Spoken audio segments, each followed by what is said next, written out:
What's up, snake fans? It is not Thursday morning. It is Thursday evening. It's almost Friday morning. It's Thursday evening, very late. I had a long day today. Didn't get a chance to do any snake videoing. I did a lot of snake cleaning today with my friend Jeff, who comes and helps me on Thursdays. So I was going to skip, and I said, you know what? I made a commitment.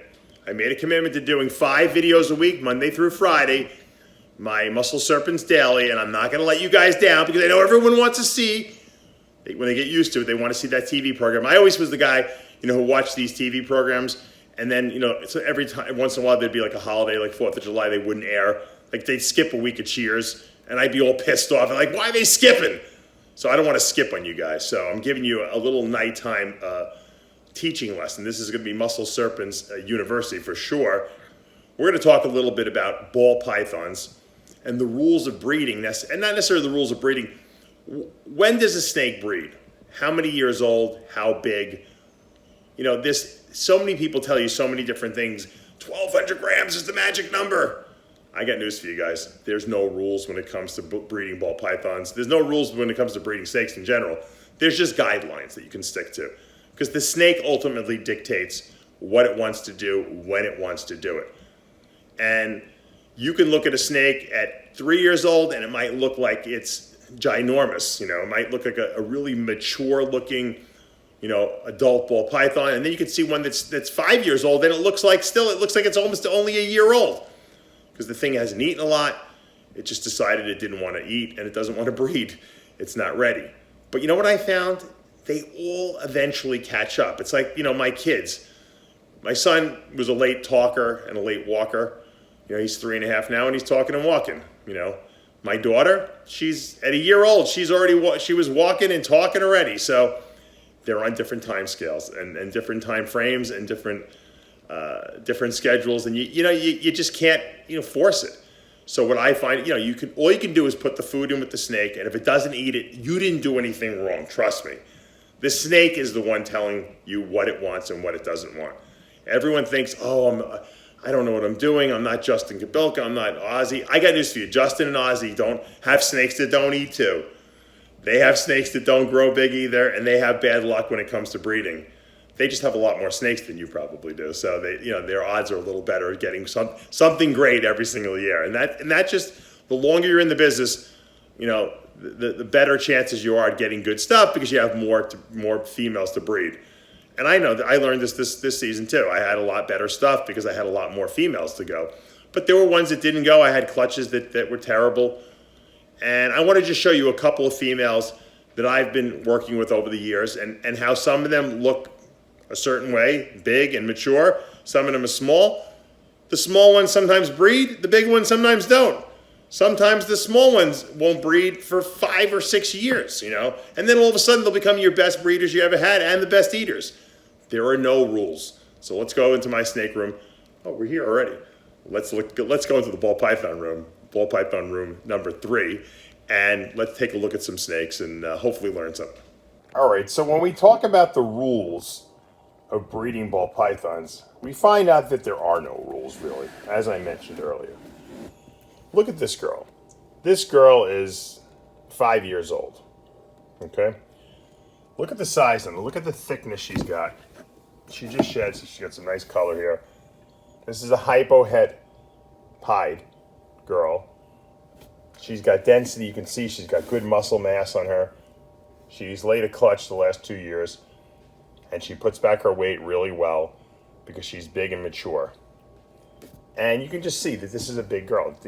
You cannot grow a snake this big and mature looking and thick in 2 years or 3 years. It doesn't happen. It just doesn't happen. And when you get snakes that are mature like this, when they lay clutches, assuming you have the males in with the right amount of time and all that dandy stuff, you get big clutches usually. And you get big healthy eggs. That's my experience, okay? And these snakes, when they hit a certain age, they become very regular, meaning that they'll eat like maniacs over the summer. In the fall, they'll still continue to eat when you put males in with them, and then at some point they stop. Then they lay their eggs. You put them in their own tub. They have a week or two later, and then they start eating again. They repeat the cycle. You don't have to like beg, pray. You don't have to drive them around your car.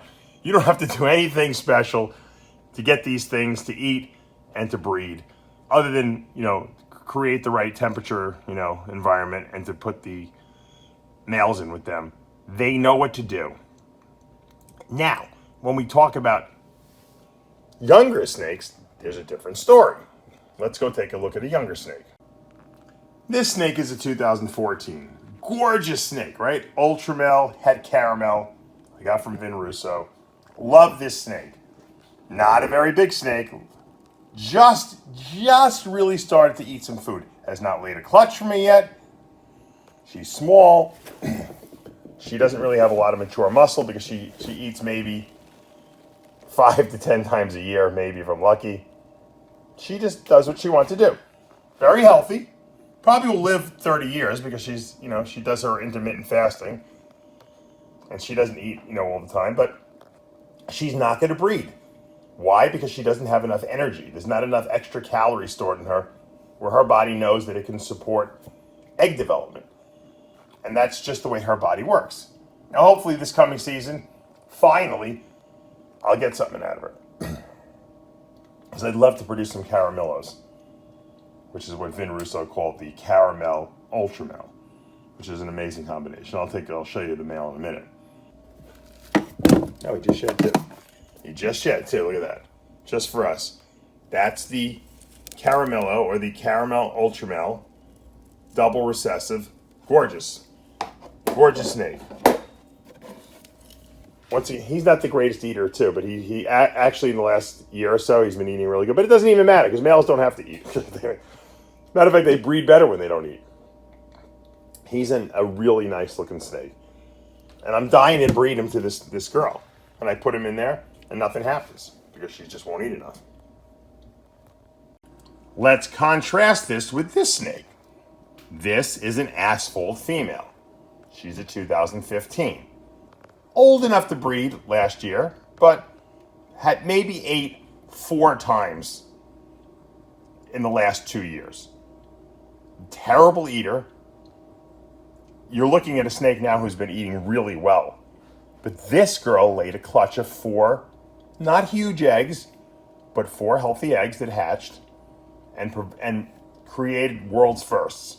Banana, Orange Dream, Mardi Gras that are outstanding. Healthy, babies eat well. Why? Who knows? Only the ball pythons know what's going on. She is probably double the size that she is now. She was so skinny you would never believe that she laid a clutch of eggs. As a matter of fact, I was just going in there to clean her tub and I found the eggs. Had no idea that she was even gravid. And that's because that's what her body was programmed to do. No rhyme, no reason. No logic, no science. Pure luck, okay? As soon as she laid that clutch, she has been pounding rats. This is a snake that, by the way, would eat a mouse once every 5-6 weeks. She's pounding rats like you would not believe it. And she's, like I said, she's probably doubled her size.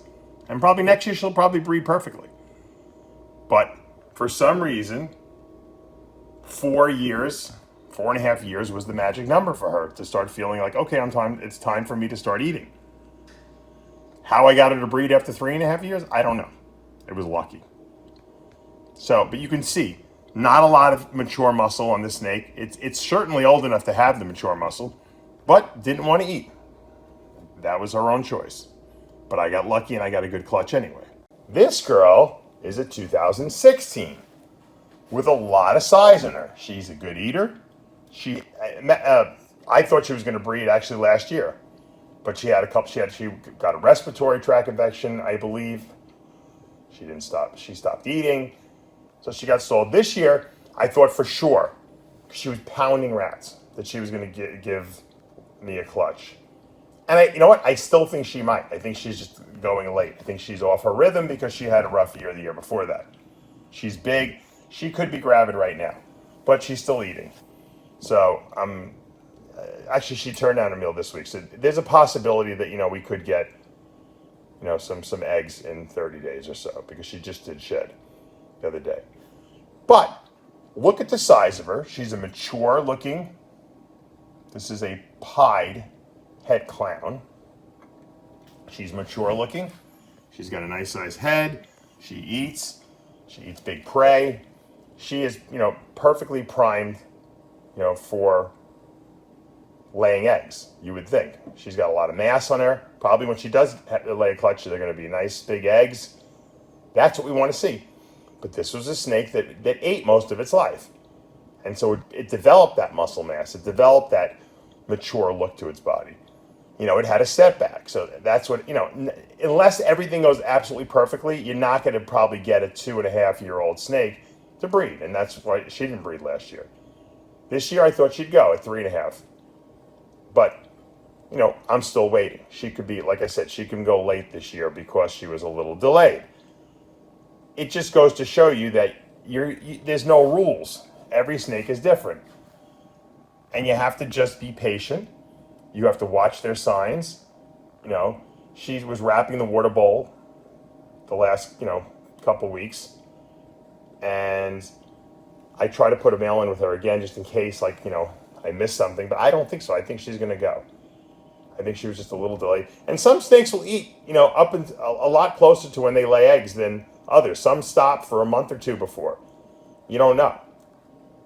The good thing about egg layers is that once the eggs are out of them, they're done, especially when you put the eggs in an incubator. With a boa, they got to hold these babies for 100 days until they're born live. Now let's look at a snake that's probably going to lay eggs in a couple days. This is my Candino that was bred to a het albino, scaleless head. She laid 1 egg for me last year. 1 good egg. She wasn't too big. She was a lot smaller than she is now. 1 egg from the same breeding. I got lucky. I got a scaleless head albino visual that I'm now growing up, and I kept female. And this year she's way bigger. She was eating really well. But once again, it's late in the season. All my other snakes laid. But she is definitely, I just missed it, but she was laying upside down, belly up. When they do that, it's probably because the eggs are putting pressure on their lungs or whatever, putting pressure on them, and they're trying to find a comfortable position, which there is none. My wife's laying in the same position. She's due in 2 weeks, so I know the exact the look. But she's glowing. I mean, she's gonna go. She's gonna lay eggs any day, no doubt.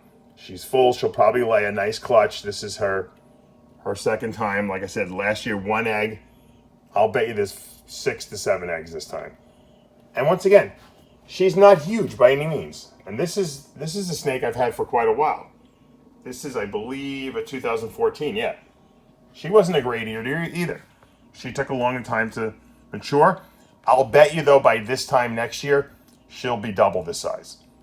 Because once she lays this clutch, she's going to start eating. I could tell. Every snake seems to develop at their own pace. And that's just something that you have to understand and you have to just accept as being the reality of the situation. There's no rules in snake breeding. Don't get frustrated. Don't think you screwed up. Don't think, oh, I'm not as good as these other breeders. Nope. I guarantee you we all go through the exact same thing. Everyone screws things up. Everyone has ruined eggs in the incubator. Everyone has bad luck with odds. Everyone, doesn't get every snake to breed every single, season. That's just the way it is. And if you want to be a snake breeder, that's what you have to understand. So, look at that Isn't a Candino just like one of the nicest looking snakes? I mean, that thing in adulthood is just as awesome as it is when it's born. What other morph really does that? Purples and yellows and just amazing. So hopefully we'll see some eggs from her soon. All right, guys, I hope you enjoyed today's little lesson, or I should say tonight's little lesson on ball pythons. And, it wasn't a show-off type of video where I was, showing off the colors of the rainbow today. It was more a little pep talk to you guys because, sometimes you need a pep talk. Sometimes you get frustrated in your breeding and you just want to give up. And you say, oh, man, nothing's going right. The snakes won't breed. They don't eat. I don't know what to do. You become a pain in the ass. You're asking every single breeder around what you should do. How do you get them to feed? And all the secrets and tricks and this and that. You start driving your snakes around in snake bags in the back of your car because someone said that's going to get them to eat. And you try to do all these crazy tricks, and you try to mess with the temperatures. You're saying prayers over the snakes. Guys, just put the food in with the snakes every week. If they eat, they eat. If they don't, you take it out, you give it to someone else. You drop your temperatures in the fall. Obviously, that will help initiate breeding. You put your males in with your females, which is probably the most important thing to do of all. And a lot of times that will get the females eating and kick them into gear. Sometimes it doesn't, sometimes it does. It's an odds game. The more snakes you have, the better the odds that you get. And that's all there is to it. There's no magic. It is what it is. And I just wanted you guys to know that you're no different than all the other snake breeders out there. I learned this the hard way. I was always very neurotic and, oh my God, doing something wrong. I must not know what I'm doing. I don't have the temperatures right. I'm not dropping it. I asked a million questions. I read a million things, and I realized, no one really has a system. And the people who do nothing, there are people who do no temperature drops. They have no hot spots. They put the males in with the females, and they make babies. And then there's people that have an absolutely super scientific system, and they produce the same babies. And does that mean one is better than the other? No. Usually the right answer of what to do is somewhere in the middle, because there are certain cues that certainly kick the snakes into breeding, and once they start getting into that breeding cycle, they want to eat. And once you get that initiated, whether it be shortening your daylight, dropping your temperatures, the act of actually putting a male in with a female, or there's a million other little tricks. To me, I think really what happens is once you have snakes in your snake room for quite a while, over maybe 2 years, they get into something that we've heard this expression used by Eugene Bissett, the rhythm of the room. They get into a cycle with your room, and all the snakes seem to, that's why if you have snakes, they all tend to lay eggs around the same time within a month or 4 to 6 weeks. You get a couple stragglers early and a couple stragglers late, but by and far they get into a rhythm. My boas, they all pretty much give litters around the exact same time because they all get into the same cycle. It's like a bunch of women hanging out, at a Tupperware party. They all synchronize their monthly periods with each other, especially women who live in the same house. And that's the same thing with animals. And once your animals get into a rhythm, you're going to have a lot of success in your breeding.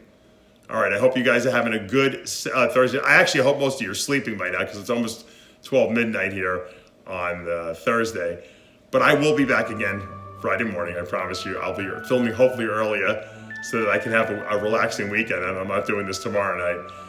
Remember, hit that subscribe button, hit the like, turn on your notifications. See you tomorrow morning.